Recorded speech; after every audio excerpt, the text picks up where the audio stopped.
Sylvester Stallone has been a staple name in Hollywood. However, the 76-year-old actor recently made his television debut in Tulsa King. This crime drama will get you hooked, trust me. But for now, let's look at the best Tulsa King behind-the-scenes moments. Oh yeah, this new series stars Sylvester Stallone as Dwight the General Manfredi. What's going on with this country in general nowadays? Does that mean like your generation? Seriously. Come on. And these pronouns. What the is with the pronouns?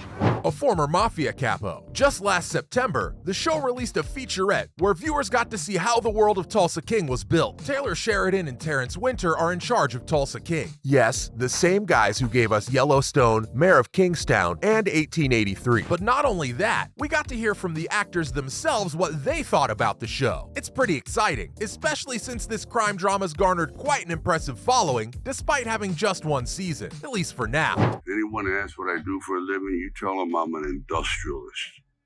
What does that even mean?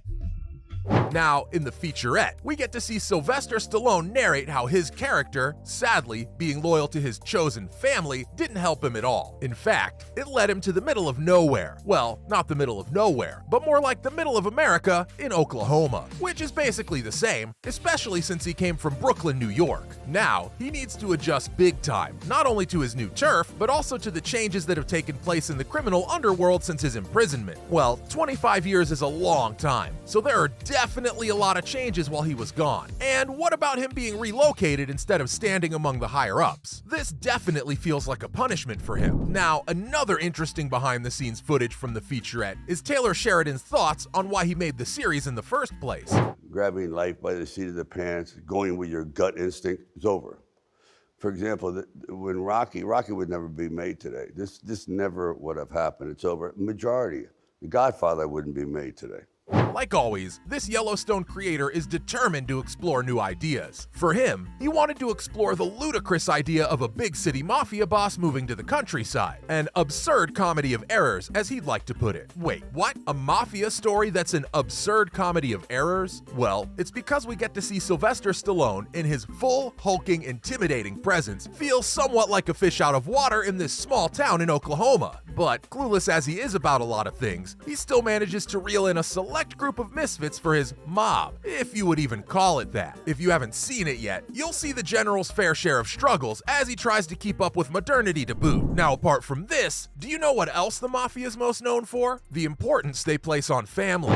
What the West is all about, right? Yeah, it is. There's a whole different kind of culture out here, which is really what forged a lot of the country. And then generation after generation, they meld into the tapestry of America, but they don't get the kind of attention you would think. And Taylor Sheridan also stressed this factor in the behind-the-scenes featurette. After all, Tulsa King is a tale of found family. The series' co-creator shared how the General will encounter common folks who are merely trying to survive. On the other hand, he's also hard at work searching for criminals to aid him in expanding his empire. So it's pretty much the best of both worlds. And you know how our main hero, or anti-hero, always learns a lesson in these kinds of plots? In the case of the General, he gains a completely new outlook on life as a result of being able to form relationships with people he never thought he could. But don't get me wrong, this is a mafia story, so in the featurette, we got to see its fair share of violence, teasing that the mafia might truly interfere with Stallone's new Oklahoma life. Sounds juicy, right? It never gets boring seeing Sylvester Stallone in action, but it's also full of calm and serene moments where the General bonds with his new staff. Seeing all these in the featurette, it's pretty exciting how everything worked out behind the scenes. Speaking of, did you know that they actually filmed the show in Tulsa? But this was a dream role for you, so tell me about that and how much fun it was playing this Western gangster.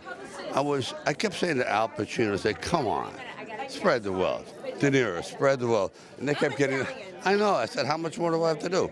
That's right, leave it to Taylor Sheridan to deliver authenticity. Lucky for him, his cast was just down to do the same. And what would you know, Sylvester Stallone even almost had his dream of playing a cowboy come true. At the very least, that's where they're filming. Close enough. Although Stallone's characters appear to cover a wide range of scenarios, one type of character continues to elude us, the cowboy. In the Dolly Parton comedy Rhinestone, he came the closest to accomplishing it. The actors had the opportunity to travel to the Midwest thanks to Tulsa King, even though it may leave the cowboy genre somewhat unchecked. Several interested locals and visitors visited the filming sites as a result of Stallone's presence in the area. And because I wanted to try a different kind of gangster.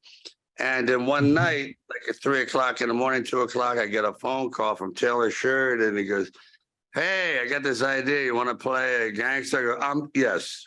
Some people even went to see the actor because he played their favorite character, while others just wanted to see anything from the set. The Prairie Surf Studios in Oklahoma City served as the location for the majority of the series' filming, with some outside sequences even being shot in Tulsa. Surprisingly, the filming location also had an effect on the actors, which they shared in an interview. Sylvester Stallone wasn't the only actor in the ensemble to find themselves getting accustomed to Oklahoma City, for two main reasons. Jay Will, who plays Tyson, thought it was advantageous to be nearby. The actor claims it provided him with time away from the city to explore the region's countryside. And more important than that, his concept for the role evolved from his time spent in Oklahoma. Dana Delaney, who played his co-star, also took some time to get to know the neighborhood and her surroundings.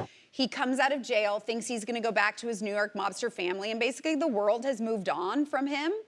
And they don't need him there anymore, and they send him to Oklahoma. She spent a lot of time exploring Oklahoma City on foot, looking for its important historical sites and burgeoning artistic scene. And just like any newcomer in the area, the cast had to try out the local cuisine. Oklahoma's cuisine was another unique quality of the region, at least according to some of the actors. Vincent Piazza said that some of his favorite neighborhood eateries served Vietnamese and Laotian cuisine, while Max Casella acknowledged that he frequented the well-known neighborhood restaurant Mahogany on a regular basis. Although the cuisine was undoubtedly fantastic, Casella claims that it might not have been the healthiest course of action. But it looks like there will be a shift in the dynamics behind the scenes, since the series will be headed by a new boss come season 2. Yeah, it's a bit sad to see Terrence Winter go, but we're still looking forward to his contributions to the show as its executive producer. It's been said that he'll be focusing on several other projects, including a collaboration with Martin Scorsese. But as of now, the hunt for Tulsa King's showrunner is on. Now the question is, did he really leave for that reason? The Basil Rathbone